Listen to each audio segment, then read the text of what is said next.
Hello and welcome to Greenify, and in this video I'll be sharing about one of the most essential yet often ignored element for plant care, which is nutrients and fertilizers.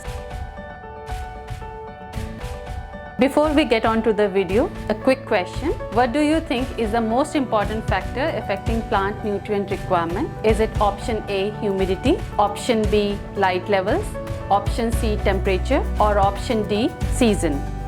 So pick an answer and keep watching the video because the correct answer will be shared towards the end of this video.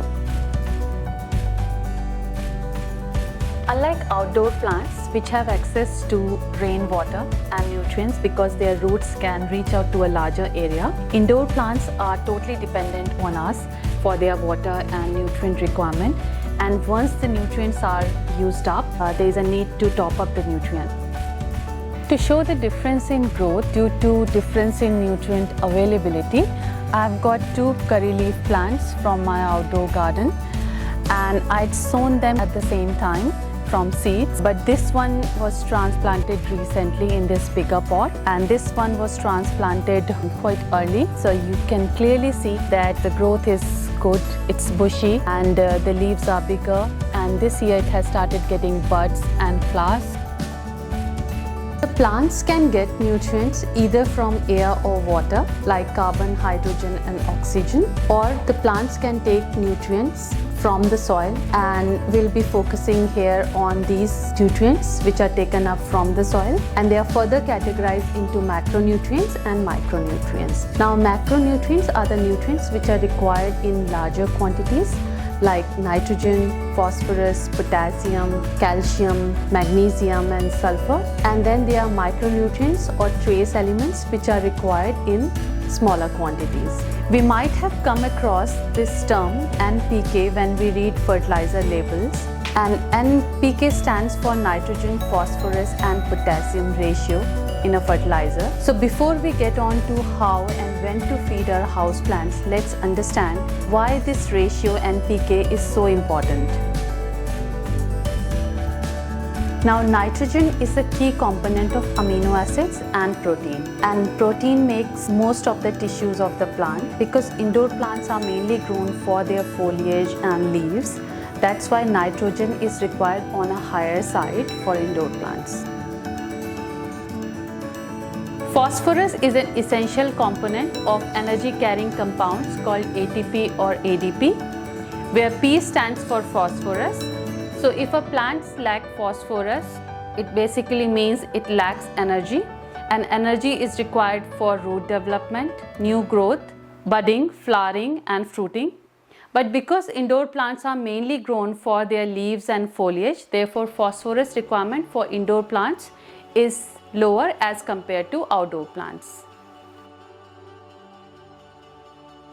Potassium is required for osmosis and opening and closing of stomata.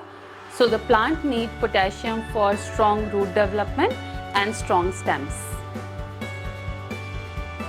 So the correct answer to the question at the start of the video is actually option B, which is light levels. So the most important factor affecting plant nutrient requirement is light level, and all other factors like plant growth, temperature and humidity are dependent on the light levels. For example, even before the onset of spring, when the days start getting longer, this rubber plant has started new growth, and this is the time when it needs more nutrient and water.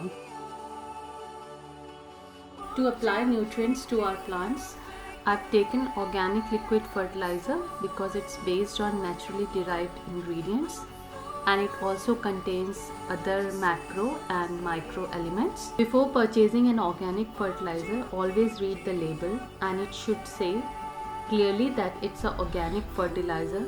Sometimes the fertilizer have misleading information like also contains organic ingredients, so we need to be aware of this. Now the application rate for indoor plants is 3 ml in 1 liter of water, and it also says that 1 capful is 10 ml of fertilizer, so we'll take 1/3 of a capful to make 3 ml of fertilizer, and we'll put this in the watering can. Now we would need a measuring jar to measure 1 liter of water, and this this measuring jar is only required for the first time so as to mix in the correct proportion. For this particular liquid fertilizer, we have also found that adding the fertilizer first and then adding the water gives a more uniform and even mixture. Although directions for use are mentioned on the fertilizer label, but just to reiterate, we should never apply these fertilizers as a concentrate. We should always dilute them, and they should be applied either in early morning or late evening.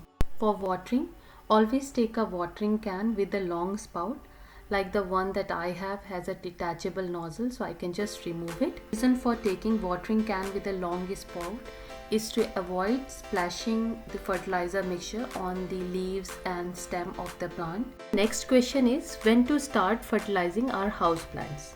So we can start fertilizing our houseplants about 6 to 8 weeks, even before the official spring start date or when the spring arrives.